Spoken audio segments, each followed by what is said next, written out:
Okay, so 10th grade is kind of a tricky year. You guys are probably already knee-deep into it, but it can be a time when it really ratchets up the difficulty. So if you're ever having any trouble with anything, always ask for help. Your teachers, tutors, the CCN staff, really your guidance counselors, everyone's here to help and support you. I mean, in the classroom, out of the classroom, it's really much better to ask for help if you need it early and often rather than wait till it's too late. 10th grade is a time, I mentioned in 9th grade you should be doing as many things as you possibly can. If you're in 10th grade, you should be doing a lot of things, but you should really be trying to find that thing that really works for you in terms of your extracurriculars. It's an important time, and you should be consulting with people you trust for guidance on these matters. These are your teachers, again, CCN, your administrators, your guidance department. There's so many different things you can do. You can focus on school, you can focus on sports, music, private music lessons, competitions, service, movie clubs, games, chess, all these different sorts of things that you can be doing. You should start to really narrow down and find your focus. And we suggest now you start to limit the breadth of what you're doing and start to focus deeper. Spend more than just 1 hour a week on something. Start spending more time on it. And the question is what to choose. Choose the thing that you did freshman year that you liked the most. Or maybe the few things that you like the most. That's why you explored so much. It's a great opportunity to figure out what you found interesting. And sometimes those things are offerings that you have in the school, but sometimes they're not. So if you have an interest outside of the parameters of your school, maybe start a club or even get engaged outside of school. We've actually worked with a few students. One in particular, I'm thinking he loved crew, but his school didn't have a team, so he actually just joined a club team. And it did a few things for him. One, it allowed him to do what he loved to do. Two, it opened up a whole new social scene for him. He got to make a lot of friends outside his ordinary social group that was great. And it sort of got him into this routine of doing something he loved, getting a workout, and then hitting the books as soon as he got home. How many of you guys are interested in science? How many like science or want to be doctors or scientists? Yeah? All right. Quite a few. I had a student like this. He absolutely wanted to become a scientist. He knew that he loved science. He wanted to find something to do that would take him there and allow him to get more experience. So he applied to a bunch of labs. You guys know that this area is full of hospitals and labs. Applied to a bunch of labs, started working with scientists and doctors in the 10th grade. He was a normal kid, not any sort of genius or anything, but he just started working with these people.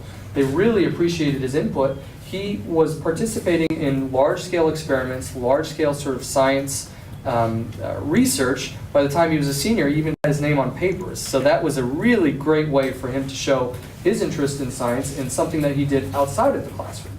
So the takeaways, begin to narrow down in 10th grade what you do. You can't do everything. It's great to explore, find the things that you love, and be excellent at them. And like Jay said with that story, it's perfect. It's not magic. How do you get to this level? It's just putting in the time and effort and energy. So once you figure out the thing that you want to do, it's just a matter of putting in the hours. And it shouldn't feel like work because you like doing it anyway. Yeah. How many of you guys know what the SAT 2s are? Anybody? Subject test. Subject test, Subject test, yeah. So unlike the SAT 1, which is a general knowledge test, the SAT 2s are very specific subject tests. You should consider taking 1 or 2 of these in 10th grade. And you should consider taking them after your 10th grade year, after the class that you took that's related to the test. So if you took honors chemistry, you did well, take a subject test at the end of the year for that. Study for a couple of months, take that test. If you start getting those out of the way now, it will help you. You have to schedule 4 to 6 tests through your high school career. The quicker you can get started, the better. Again, we wouldn't say start on your SAT 1s yet.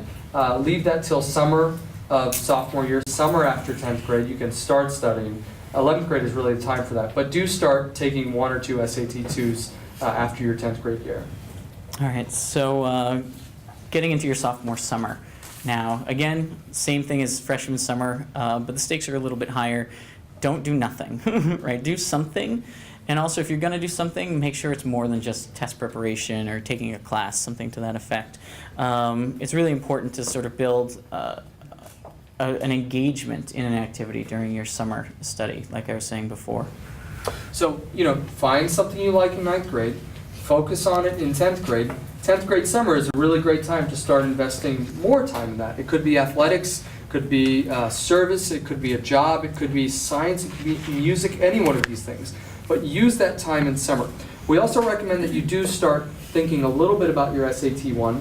This is not a full-time sort of study, go crazy, spend the entire summer on it. No, this is, crack the books, start thinking about a plan, maybe take a diagnostic test and put a little bit of time into that, because this is going to be the time where you start thinking about how you're going to prepare for your SAT through your junior year. Yeah, and I will say also, summer experiences, particularly sophomore year, can often turn into great fodder for admissions essays, right? Because it's the time when you can just be you're just doing something, you're going on an adventure, taking a trip, doing something out of the ordinary, and of course it'll be memorable. I actually worked with a young girl. Her essay's in the book, I think that Jim mentioned, How to Get Into Your Harvard, but she went to South Africa during the summer between her sophomore and junior year, and one of the things she did that was amazing, it was like gold, is she journaled.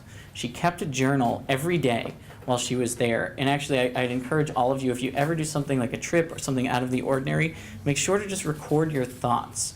One, again, just good practice. It's fun. It makes you get emotions, thoughts, clarifies what you think you feel about what happened. But also, a year and a half later, when she came to me and we picked up that journal and she had, all a collage of all the stubs she'd collected and all her thoughts and emotions, it really just fell into an essay after that. So I would encourage you to take adventures, take an opportunity, but also make sure to record them for your own good. And here's the brilliant thing, guys. This is the thing that your teachers, guidance counselors, people around you have told you. None of this is going to be hard. None of this should be difficult. None of it should be painful, because it should all be something that you love to do.